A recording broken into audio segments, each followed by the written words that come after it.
When I started preparing this talk, I had hoped to emphasize what I think we can and must learn, but now I'm down to my last few minutes, so let me identify just one thing: civil discourse.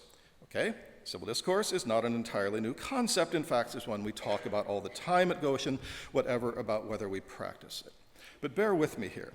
Civil discourse isn't a code word for goodness. It isn't some kind of independent good in its own right. Civil discourse matters because of what it involves in practice and what it can accomplish. So first, the practice.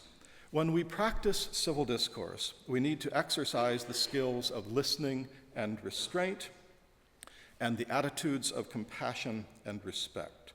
These are invaluable skills and attitudes, and we will be better people for developing them. Second, practicing civil discourse makes us smarter, or you might say inversely, failing to practice civil discourse makes us stupid. When we fail to practice civil discourse, two main things are likely to happen. First, we will lob tribal pieties at each other across a partition, and we learn precisely nothing except how right we are and how wrong they are. Second, we are likely to retreat to the company of the like-minded to rehearse how right we are and how wrong they are, and again, we have learned precisely nothing. Civil discourse is the essential life skill for learning in contentious, inflamed situations. Of everything I've read about the national anthem issue over the past year or so, I have a favorite contribution.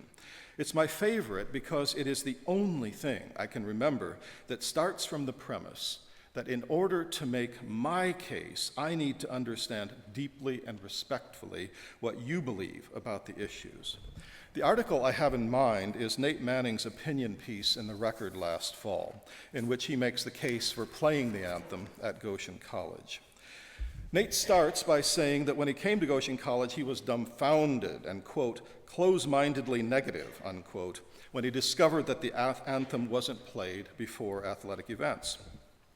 But his next paragraph begins, "As I have spent a year here, learning more and more about the Mennonite tradition, I have come to an understanding of why we do not play the anthem," unquote. Now here I go off script, but I have to say something about Nate's use of we here in this last phrase, why we do not play the anthem. In contentious issues, always examine what you mean when you say we and you. Who do I include myself with when I say we, and who do I include and exclude in my use of we and our? And so what really impresses me is that Nate is making a case for a practice not present at Goshen College, and he might very understandably said, I have come to an understanding of why you do not play the anthem. Instead he says we. Despite his disagreement, he includes himself as part of the whole. And that is huge in my mind. Aside, over.